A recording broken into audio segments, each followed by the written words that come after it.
Liverpool sent savage PSG warning by ex-star after Brighton loss. It could be 10-0. Liverpool were beaten 2-1 by Brighton in the Premier League on Saturday, and Stephen Warnock fears his old club could be punished by PSG if their performance levels do not increase. Stephen Warnock has warned Liverpool that they could be thrashed 10-0 by Paris Saint-Germain if they play as poorly as they did in their defeat away at Brighton on Saturday afternoon. Arne Slot's men were sunk by a brace from Danny Welbeck, whose goals sandwiched a Milos Kerkez strike.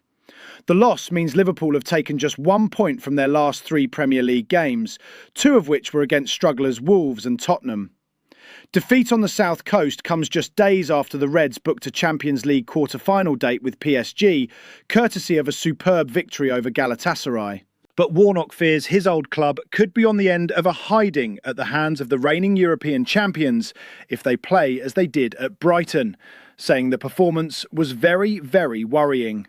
If they go and play like that in Paris, it could be 10-0, he said on BBC Radio 5 Live. That's how bad Liverpool were today. Brighton weren't clinical and tried to walk it in, but PSG will be clinical. It's very, very worrying for Liverpool. Rob Green also stuck the boot in on Slot's side after saying defeat on the South Coast was a backward step after their big win in Europe in midweek. You just don't know what you are getting from this team, the former England goalkeeper said. The spine of the team is not there. They are looking around saying, what's going on? They can't find an answer. With 7 league games still to go this season, Liverpool have already lost the most Premier League matches, 10 in a campaign, since the 2015-16 one. And Slot conceded that it is down to him to find answers in a bid to ensure Liverpool finishes the season strong. He said, of course, it says a few things. First of all, it says what a great team Liverpool have had in the last 10 years, and a great manager as well. I could come and tell you all the reasons why we've lost this season 10 times. One of them is late goals. Today sums it all up in terms of our injury problems. To go without 3 great goal scorers, Ekitike, Isak and Salah, is never helpful for any team. But it's not my job to make excuses. My job is to find answers, and that's what I tried to do again today. Arne Slot has no excuses. His Liverpool side doesn't like it in the Premier League trenches. The Paul Gorst verdict after Liverpool were beaten 2-1 at Brighton and Hove Albion on Saturday afternoon. One of the many problems Arne Slot has is that when you are head coach of a club the size of Liverpool, explanations can quickly start to sound like excuses. Slot may point to a turnaround time of around 60 hours between Wednesday night's visit from Galatasaray and this lunchtime kickoff, over 200 miles from Anfield. He may also direct a nod toward an injury list that saw him without Alexander Isak, Mohamed Salah and Alisson Becker, to name just 3. And he might even be justified in speaking about the early injury setback to 17-goal top scorer Hugo Ekitike, who was unable to continue after an early reducer from James Milner. But despite all of that, Liverpool is still expected to perform, and they always will be, regardless of the circumstances. So those who had made it to the Amex Stadium in time for a kickoff that was delayed by 15 minutes were given very little to get behind on another damaging day for this Champions League quest. A 10th league defeat of the campaign sends the club into the international break at a low ebb, and it's a feeling that is becoming far too common for fans who are watching a group of players wholly unsuited to the battlegrounds of English football in 2026. Liverpool doesn't like it in the trenches, it seems. Too many of this squad, in fact, are conscientious objectors who need the right conditions and a fair wind to show a true reflection of their talent. Players like Ryan Gravenberch, all poise and balance, or the touch and technique of Florian Wirtz. There are too many gifted players in this group who simply don't have the stomach for the fight. Present them with the glamour of the Champions League and it's all systems go. The likes of Real Madrid, Atletico Madrid and Inter have all found that out en route to their quarter-final tie with holders Paris Saint-Germain. But when tasked with working for the honour of competing in Europe's premier competition next season, it seems they don't fancy rolling up their sleeves and grafting. Perhaps that sounds harsh given the tight schedule, but if pressure is a privilege at Anfield, then so too is a busy calendar at this juncture of the season. Despite having so much spent on it in the summer, this, as it transpires, is an ordinary squad that doesn't really deserve the Champions League on recent evidence. If conceding in stoppage time has been Liverpool's real undoing this season, another horrendous habit they have is giving up easy goals, and it happened once more here in the Sussex sunshine. After a bad pass from Georgi Mamadashvili and even worse control from Ibrahima Konate led to a throw high up the pitch for Brighton, the move ended with Danny Welbeck heading home at the back post. It was the hosts' first real meaningful foray towards Liverpool's goal. In the circumstances, it was a pathetic goal for the Reds to concede, and another for the growing catalogue. However, the defensive lapses were at least evened up when Lewis Dunk's poor header was pounced upon by an alert Milos Kerkez to make it 1-1. Before then, Liverpool had lost Ekitike to injury, and it's been a tough week on that front for the Reds, who had already seen Salah and then Alisson pick up muscle issues of their own. Slot at least has the luxury of an upcoming fortnight off, but a small squad will only struggle further if those problems don't clear up soon. If last season was notable for how few real issues Slot had to deal with, as he and his backroom staff worked tirelessly to keep the treatment room empty, it's been a different story this time out. Connor Bradley and Giovanni Leone have been long-term absentees, and Isak, who has struggled to reach 100% since his September arrival, hasn't played since December. Even players who haven't joined yet are sidelined, with £60 million defender Jeremy Jacquet seeing his campaign ended at Rennes recently through a shoulder problem. And while Slot can point to a lack of availability for too many too often, that cannot absolve him or those who are fit for action of the blame after yet another setback to their Champions League hopes. Liverpool have taken 1 point from the last 9 on offer against rock-bottom Wolves, a Tottenham side who were the butt of the jokes before their 1-1 draw, and a Brighton outfit with little to play for. This 2-1 defeat was yet another painful watch for fans who had woken up in the small hours to make it here for midday. Welbeck made it 2-1 in the second half, and it never really looked like the Reds had it in them to rescue it.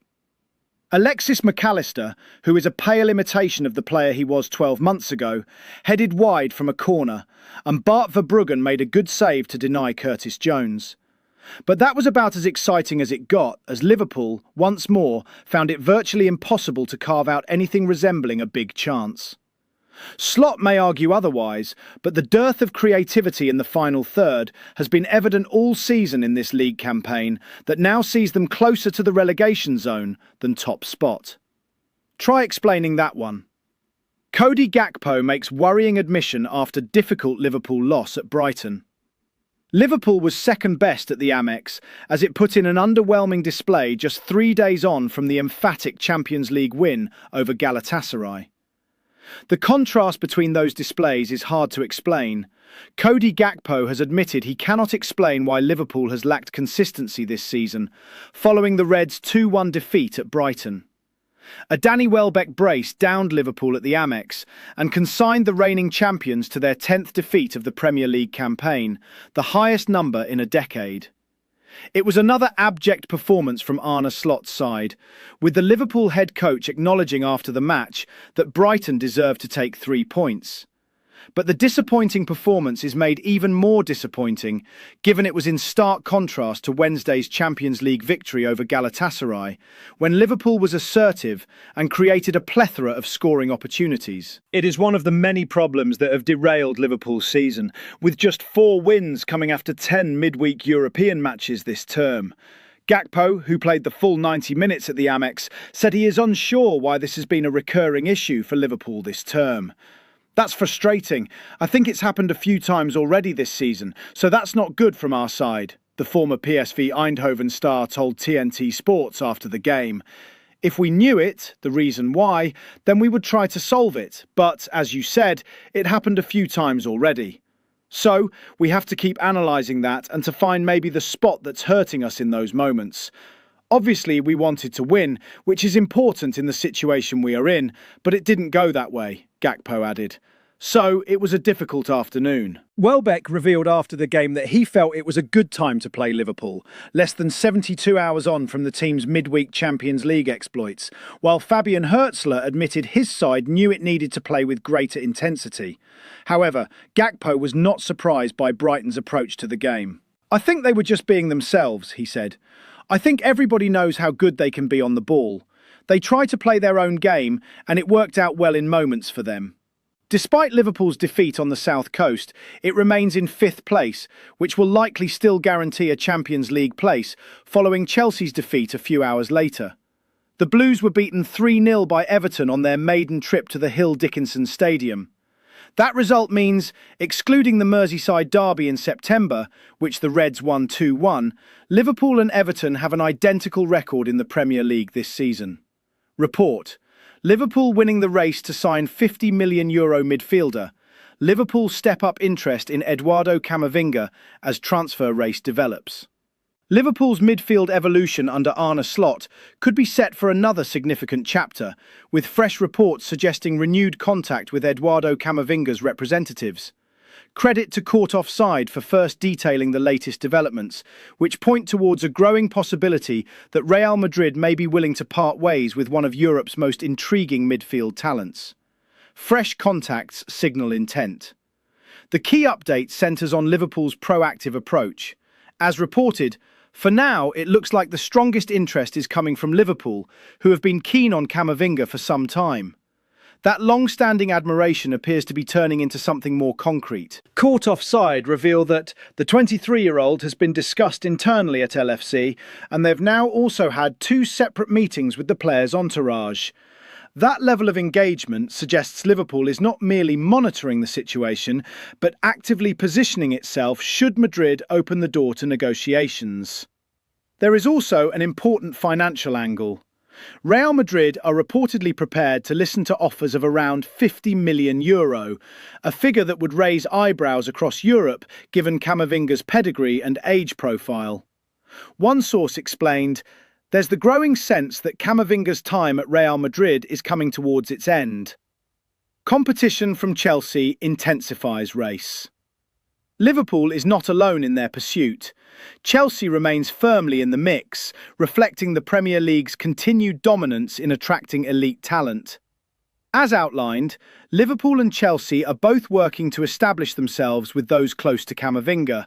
However, there is a subtle advantage in Liverpool's favour at this stage. For now, Liverpool has done slightly more work on this deal, but it will likely be an open race. That phrasing captures the current landscape perfectly. Liverpool is slightly ahead, but far from comfortable.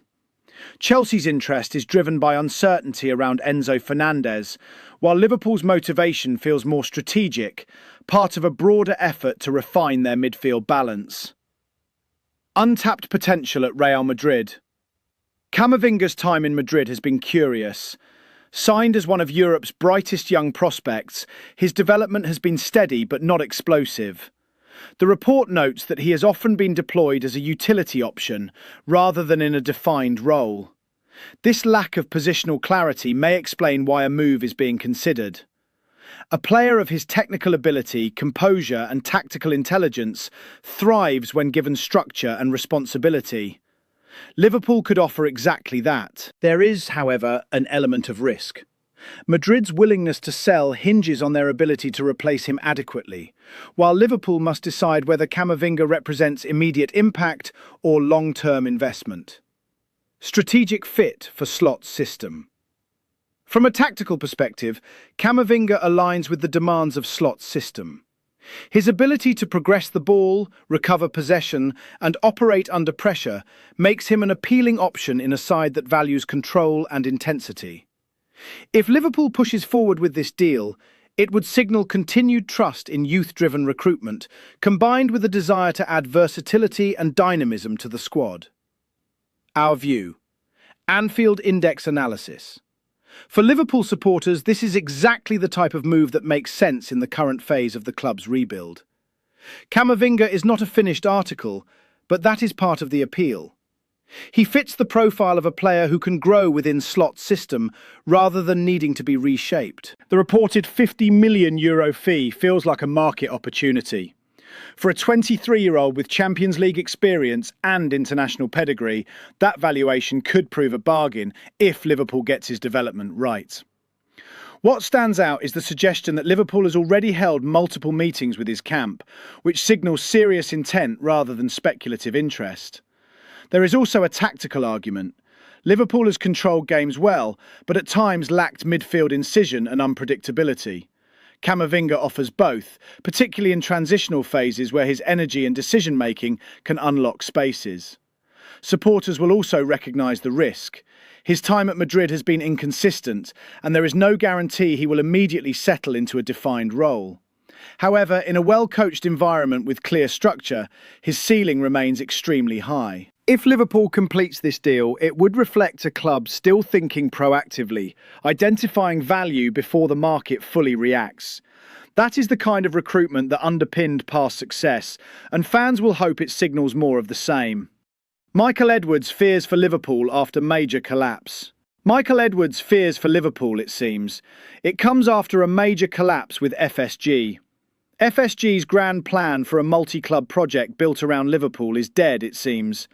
The Athletic reported as much on Friday, and now there are some massive questions surrounding those at the club.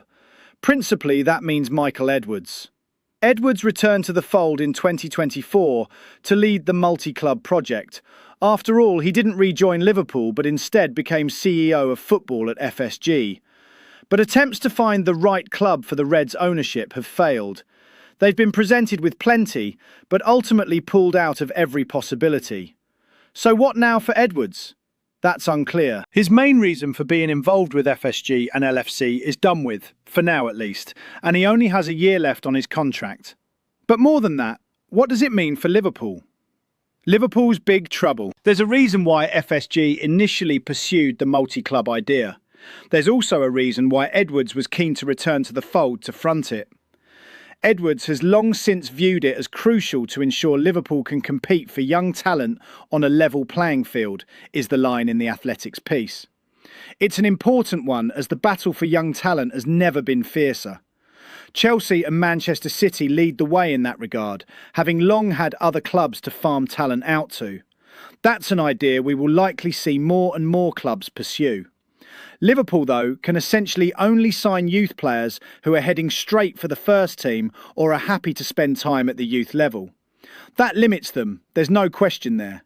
Of course, that's how football should work, but the concept of a club signing a player in order to hold them for a bigger club to reap the reward from is becoming more prevalent. And so the collapse of FSG's multi-club project forces Liverpool into a disadvantage when it comes to building teams going forward for the long term. Others will have an advantage, and that could ultimately hit the Reds where it hurts. Liverpool check out £30 million Mohamed Salah successor in person. Liverpool were beaten 2-1 by Brighton during their Premier League clash. Saturday's game was a must-win situation for the Reds, especially since their last Premier League outing ended with them drawing against Tottenham. Indeed, they upped their performance during their game against Galatasaray on Wednesday. Without Alisson and Mohamed Salah, the team's balance felt completely off. This was one of the main reasons behind Liverpool's defeat on Saturday. There was one good thing that came from the clash. Liverpool managed to see how good Yankuba Minte was in person. Ever since Salah's outburst earlier in the season, fans have been questioning who Liverpool's replacement for him will be. Several players, such as Yankuba Minte, Yan Diamonde and Rayan, have all been linked. After Minte's performance against the Reds, it's now clear that he should be the one that Liverpool goes for in the summer. The Gambia international has been one of Brighton's most impressive players this season, as the attacker has contributed to 6 goals across all competitions. Fabian Hertzler has used the 21-year-old on both wings this season, which is another massive selling point. Indeed, there are still some areas of his game that need to be worked on, but with his lightning-quick speed and his final third form, it's hard to think of a better-suited player to Liverpool's new system. Slot seemingly wants his wingers to keep the width and play the ball into the box, which is exactly what Minte does. And, unfortunately for Liverpool, his prowess in this department is what sets the two teams apart. Liverpool must throw everything they can at Yankuba Minte in the summer. Before Minte joined Brighton, the Gambian was linked with an Anfield switch, as they were on the lookout for impressive young talent. In the end, a move didn't come to fruition, with Minte costing Brighton around £30 million to bring in from Newcastle. And now, as per SofaScore, it's clear that Liverpool are paying the price. Although he was only on the pitch for 76 minutes, the 21-year-old maintained an 86% pass accuracy and managed 3 key passes throughout the clash. He also managed to earn himself the best assist of the game, while even getting a shot on target. There are many reasons why Liverpool should re-enter the race for Minte. With the number of wingers that they've already been linked with, it would hardly be surprising to see some concrete links start to emerge, especially after the performance he put in at the Amex on Saturday.